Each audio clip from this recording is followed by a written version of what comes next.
इसरो ने फिर रचा इतिहास। चंद्रयान-3 चांद पर अपना काम करके वापस धरती पर लौटा। 4 महीने बाद घर वापस लौटा चंद्रयान। स्वागत करने के लिए उत्साहित हुए लोग अपने घर अपनी पृथ्वी पर लौट। ऐसे में चंद्रयान का वापस पृथ्वी पर लौटना, चंद्रयान को वापस पृथ्वी पर एक एक्सपेरिमेंट के तहत लाया गया है। चंद्रयान-3 ने एक बार फिर से कमाल कर दिखाया है। मकसद क्या है, किस तरह इसे वापस पृथ्वी पर लाया गया है, उसके लिए इतना महत्वपूर्ण क्यों माना जा रहा है, ये को वापस पृथ्वी पर कैसे और किस मकसद से लाया गया है, जानकारी के बिना आप चंद्रयान की वापसी को ठीक से समझ नहीं पाएंगे। चंद्रयान आज से करीब 5 महीने पहले 14 जुलाई 2023 के दिन श्रीहरिकोटा के सतीश धवन स्पेस सेंटर से अपने सफर पर निकला था और अपनी मंजिल यानी चांद के दक्षिणी ध्रुव पर पहुंचने में इसे 40 दिन का समय लगा था, जहां 23 अगस्त 2023 के दिन इसने चांद की इस अंधेरी दुनिया में सॉफ्ट लैंड किया था। चंद्रयान-3 का सिर्फ सॉफ्ट लैंड करना ही हमारे लिए एक बहुत बड़ी अचीवमेंट थी, क्योंकि एक तो ऐसा होने पर भारत चांद पर उतरने वाला दुनिया का चौथा देश बन गया और दूसरा ये कि इससे पहले दुनिया का कोई देश चांद के दक्षिणी ध्रुव पर लैंड नहीं कर पाया था।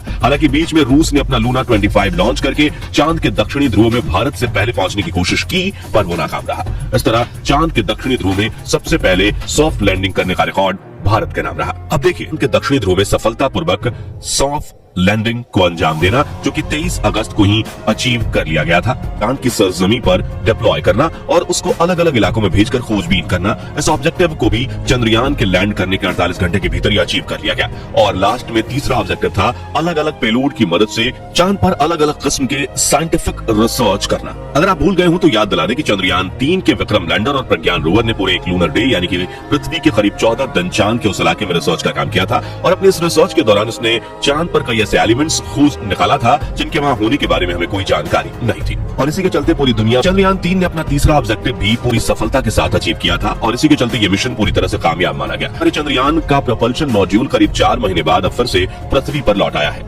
मिशन मॉड्यूल आखिर है क्या और चंद्रयान-3 में इसका क्या काम था? अगर मोटे मोटे तौर पर देखें तो हमारे चंद्रयान-3 में मुख्य रूप से 3 मॉड्यूल मौजूद थे। उसमें पहला था लैंडर मॉड्यूल, जिसे विक्रम लैंडर नाम दिया गया था और जैसा कि आप जानते ही होंगे चंद्रयान-3 इसी विक्रम लैंडर की मदद से चांद पर उतरा था। उसके बाद दूसरा था रोवर मॉड्यूल यानी कि प्रज्ञान रोवर, जिसे विक्रम लैंडर के अंदर ही पार्क करके चांद पर भेजा गया था।